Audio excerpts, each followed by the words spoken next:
जम्मू और कश्मीर में नशे के खिलाफ जो जंग चल रही है उसे अब सिर्फ रूटीन पॉलिसिंग एक्सरसाइज के तौर पर प्रेजेंट नहीं किया जा रहा, इसे सोसाइटी की जंग बताया जा रहा है, फैमिलीज के लिए, यूथ के लिए और कश्मीर के फ्यूचर के लिए। और जिस स्केल पर क्रैकडाउन हो रहा है वो इस अर्जेंसी को क्लियरली दिखाता है। पिछले कुछ महीनों में एडमिनिस्ट्रेशन ने अनप्रेसिडेंटेड फोर्स के साथ एक्शन लिया है। 100 की तादाद में अरेस्ट हुए हैं, करोड़ों की प्रॉपर्टीज अटैच या डिमोलिश की गई हैं। ड्रग नेटवर्क्स को फाइनेंशियल, सोशल और एडमिनिस्ट्रेटिव लेवल्स पर ट्रैक किया जा रहा है। सिक्योरिटी एस्टैब्लिशमेंट का मैसेज बिल्कुल क्लियर है, नारकोटिक ट्रेड को अब इनविजिबिलिटी के साथ ऑपरेट करने नहीं दिया जाएगा। एलिजिडली ये नेटवर्क ड्रोन्स के जरिए बॉर्डर पार से हेरोइन स्मगलिंग में इन्वॉल्व था और इसके रूट्स पंजाब और उससे आगे तक फैले हुए थे।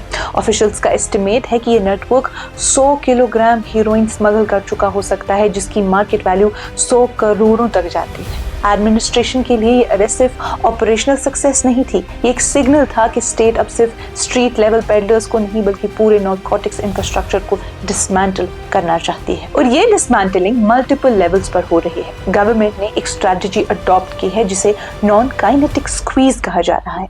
नए एडमिनिस्ट्रेटिव मेजर्स के तहत अगर कोई शख्स नारकोटिक्स केसेस में अक्यूज्ड हो तो उसका ड्राइविंग लाइसेंस कैंसिल हो सकता है, व्हीकल रजिस्ट्रेशन सस्पेंड हो सकता है और आर्म्स लाइसेंस रिवोक हो सकता है, कॉन्ट्रैक्ट्स कैंसिल हो सकते हैं, बैंक अकाउंट्स फ्रीज हो सकते हैं, प्रॉपर्टीज अटैच हो सकती हैं और पासपोर्ट भी इंपाउंड किया जा सकता है। मकसद बिल्कुल सीधा है नाजरीन, ड्रग ट्रैफिकिंग को सोशली और इकोनॉमिकली इम्पॉसिबल बना दो। साथ ही सर्विलेंस भी ड्रामेटिकली एक्सपैंड हुई है।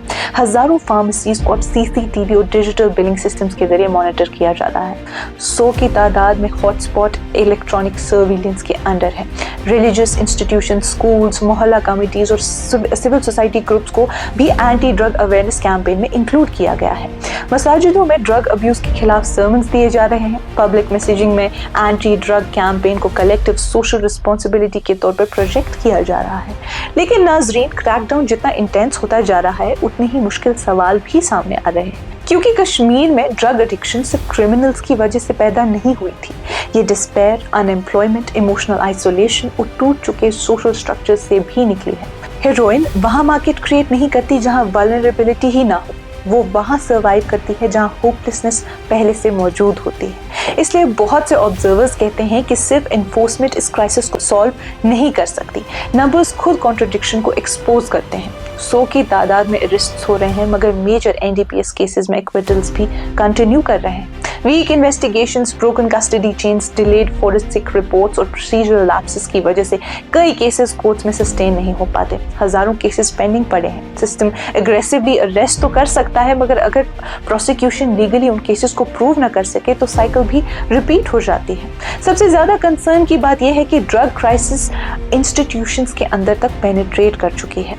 Government employees, police personal, teachers और मुख्तलिफ डिपार्टमेंट्स के ऑफिशियल्स एनडीपीएस केसेस में नामजद हो चुके हैं। जब टीचर्स पर नारकोटिक्स एलिगेशंस लगती हैं तो मसला सिर्फ क्राइम का ही नहीं रहता, वो सोसाइटी के मॉरल और सोशल सेफगार्ड्स की इरोजन का सवाल बन जाता है। फिर आता है मेथड्स का डिबेट। इलिजिट ट्रैफिकर्स से लिंक्ड घरों और कमर्शियल स्ट्रक्चर्स को डिमोलिश करने पर पॉलिटिकल और सोशल क्रिटिसिज्म भी सामने आया है। कैंपेन के सपोर्टर्स कहते हैं कि नारकोटिक्स नेटवर्क्स फाइनेंशियल एम्पायर्स बनाते हैं और उन एसेट्स को डिसमेंटल किए बिना क्राइम इकोसिस्टम नहीं टूट सकता। लेकिन क्रिटिक्स वार्न करते हैं कि बुलडोजर जस्टिस कहीं पूरी फैमिलीज को कोर्ट कन्विक्शन से पहले ही पनिश न करते। उनका कहना है कि एडिक्शन को सिर्फ लॉ एंड ऑर्डर इशू नहीं बल्कि पब्लिक हेल्थ क्राइसिस के तौर पर भी ट्रीट किया जाना चाहिए, जहां रिहैबिलिटेशन, काउंसलिंग और री इंटीग्रेशन भी इक्वली इम्पोर्टेंट हो। नाज़रीन, ये डिबेट और सेंसिटिव तब बनी जब एलिगेशंस आए कि जम्मू के मुकाबले में कश्मीर को डिस्प्रोपोर्शनेटली टारगेट किया जा रहा है, जबकि एडिक्शन फिगर्स जम्मू में भी हाई है। ये क्रिटिसिज्म कश्मीर की एक बड़ी एंजाइटी को रिफ्लेक्ट करता है कि एंटी ड्रग कैंपेन को विजिबली फेयर, ट्रांसपेरेंट और लीगली अकाउंटेबल रहना होगा अगर उसे पब्लिक ट्रस्ट मेंटेन करना है। और शायद यही जम्मू और कश्मीर के सामने सबसे बड़ा चैलेंज है। लेकिन असली सवाल ये है कि क्या सोसाइटी ऐसे कंडीशंस क्रिएट कर पाएंगी जहां जवान लोग ड्रग्स को एस्केप, सर्वाइवल या बिलोंगिंग के तौर पर देखना बंद कर दें?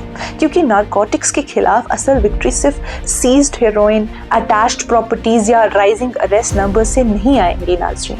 वो तब आएंगी जब रिहैबिलिटेशन एक्सेसिबल होगी, जब एम्प्लॉयमेंट मीनिंगफुल होगी, जब फैमिली स्टेबिलिटी रिगेन करेंगी और जब जवान लोगों के पास एडिक्शन की पहली ऑफर को रिजेक्ट करने की वजह होगी। फोर्स एक ड्रग नेटवर्क को डिमोलिश कर सकती है, लेकिन उस डिमांड को जो बार बार नए नेटवर्क्स पैदा करती है सिर्फ सोसाइटी ही खत्म कर सकती है। फिलहाल आज की इस कश्मीर रिपोर्ट में बस इतना ही। बाकी मजीद मालूमात के लिए आप बने रहिए कश्मीर लाइव के साथ। खैबर सीमेंट, दिल से बनाओ।